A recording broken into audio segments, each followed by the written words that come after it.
Broncos and the Browns tonight at 6:15 is the kickoff. Right now, we're pleased to welcome into the program our good pal, the host of Ultimate Politics, which you can hear every Saturday morning at 11 a.m. right here on AM 1510 KCKK. Wade Norris. Wade, how are you? Guys, I'm doing really well. Wade, we've got a guest on the line and ready to go, and why don't you go ahead and introduce our guest here? Yeah, this is Congresswoman-elect Betsy Markey. She was running in. Yes, we got some fans here for Betsy. The crowd goes wild for Betsy Markey. Betsy ran up in CD4. She had a tough race, and frankly, her opponent just pulled out every dirty trick. But Betsy stayed above the fray. And Betsy, welcome to the show. We're so glad that you won. You got a lot of fans down here in the Denver area rooting for you. How you doing today? Oh, I'm doing great, Wade. It hasn't quite sunk in yet, but it's a great feeling. Well, I was noticing on your victory that they were saying that you did really well in the Eastern Plains, out what they call the Kansas part of Colorado, to quote a friend. And I just wanted to find out why did people respond to your message? What was different this time around? How come a Democrat was able to take CD4 the way that you did and so handily? Well, we were really focused just on our campaign alone, and we talked, since the very beginning I've been talking about the economy. It's been the economy and jobs, and, we've got to take steps to reduce this enormous deficit. It's, we can't put this on the shoulder of our children, and that's been my message all along. We've been also talking about energy as well, and creating new jobs, particularly in the eastern part of the district, and I think it's a message that resonated with people. Thank you to the Congresswoman-elect Betsy Markey here on Drive Time Sports on Mile High Sports Radio AM 1510 KCKK, along with our good pal Wade Norris from Ultimate Politics. Now, Betsy, we're a sports talk show, so to be honest with you, my co-host and I are looking at each other. We don't even know what you guys are talking about. Yeah, we have no idea. So CD4, I don't know. Yeah, so we're going to ask you about the tough topics here. Betsy, what do you think about the Broncos' chances against Cleveland tonight? Oh, boy, well, what can I say except the Broncos are going to win? I'm not going to be stupid. We're getting our game plan set up. We got to do the draft. We're picking members of the team. We want to have the strongest team in Washington and the district, and that's what I'm going to be looking at. Now, the election's over, Betsy. You don't have to tell people the Broncos are going to win. We all know they're not going to win. But, hey, I know you're up in the Fort Collins area, so I got to ask you about a kind of a real sports issue that involves that neck of the woods. What's your take on the CU-CSU game? Should they play that down in Denver every year? What do you think? I like having it both in I guess more people can go when it's in Denver. But if we can move it back and forth between Boulder and the stadium here at DSU, that's what I would like to see. Now, Betsy, the other night, John McCain and Barack Obama both appeared on Monday Night Football. They were interviewed by Chris Berman, and Chris Berman asked, the one thing in the world of sports that they would change, what it would be. Barack Obama talked about the BCS and instituting a playoff into college football. John McCain went all pander to the people and went for steroids. But Betsy, what would you do? Now, what would you change in the sports world? If there was something in the world of sports that you could legislate for or against, what would it be? In the world of sports? Yeah. You know what? I don't think that the government has much of a role in sports. That's a tough one right now, I think that, I think anytime you legislate, you got to take a look and say, okay, is this the proper role of government? And that's a tough one for me because it's, it's a sport and it's, I don't think the government has much of a role in it, honestly. Now you guys know why I like Betsy Markey and why I worked to help get her on the show. And Betsy, thank you so much for coming on the show. We're really excited that you won, and we're really glad that you're going to be representing Colorado up in CD4. And we got some fans here. The crowd's going wild for Betsy Markey. There you go.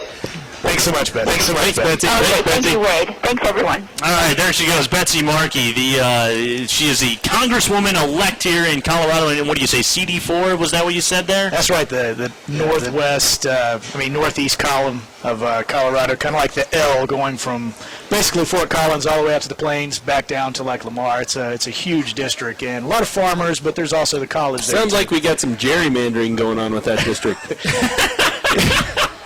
That's like the one word he remembers from his social studies That's textbook. 8th grade social studies right there. That's right. That's an odd district. That's Yes. all I'm saying. Yes. I'm not accusing Betsy Markey of doing gerrymandering. I just wanted to break out that term. Could be some gerrymandering. Wade, I got a question for you. Wade, hit me out with it. You're a political expert here, and we've been observing this, and you got to understand, you're a political junkie, and you're a sports junkie too. But we're just sports junkies over here. As far as we're concerned, politics was just all about the commercials that were in between the games that we were watching, and it just seems to me that they're just slinging mud back and forth.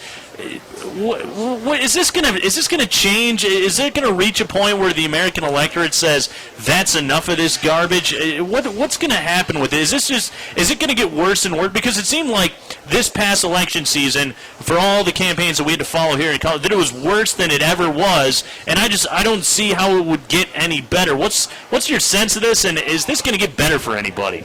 Well, I'd have to say this. First of all, most of the negative campaigns, and I'm not being partisan here, were coming from Republicans who were in danger of losing their seat. And whether it's a Democrat or Republican, when you get in a desperate situation, you start slinging the mud. Okay. So that being said, it's not going to continue like this because it's been such a huge sweep for Democrats with Barack Obama from congressional races, Senate races, all the way up to the presidency that we won't have that kind of there won't be this kind of dialogue the next time around. So is negative campaigning, are you saying then that's just a result of desperation for a candidate who's just about to lose the thing? So It's Machiavellian all the way. Okay. Now, you talked about how you had the best hangover of your life on Wednesday, and Right. it certainly is a time to celebrate, and it probably will be time to celebrate until January. But at that point, all of a sudden it's, all right, you guys have been given a shot, and you guys being the Democratic Party, they better figure things out, at least in the next couple of years, certainly the next 4 years. Otherwise, it's going to be fine. Let's bring a whole new bunch in. Because I really don't think it was as much of a Democrat thing or a Republican thing as it was, I'm voting for somebody new because you guys are screwing it up thing. Barack Obama took this job, but yet he's left with a huge mess from day one. Right. And I've talked to some friends. He's going to have to really get in there and start the very first 100 days implementing some bold plans as far as job creation, new energy, that kind of stuff. Otherwise, you're right. It's going to fall flat, and people are the level of expectation is really high right now. They're expecting Barack Obama to do magic, basically, and it's going to be a tough period because they're saying this recession it's not a recession because it goes away quickly.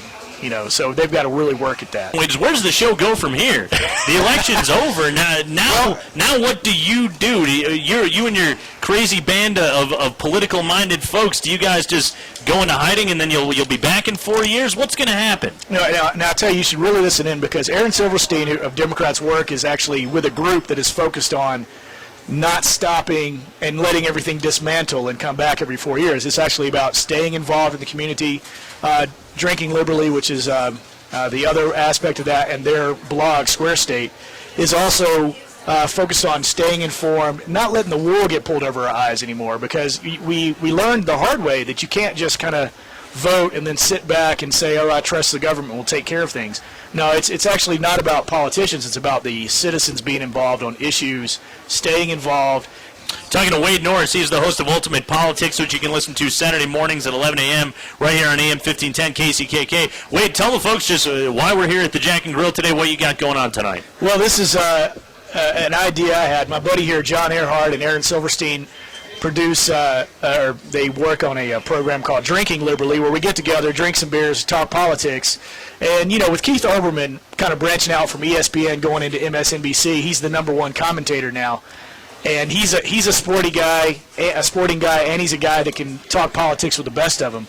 And so I said, wow, we need to have groups of people they can get together, they can watch a Broncos game, and they can also hang out with like-minded politicos.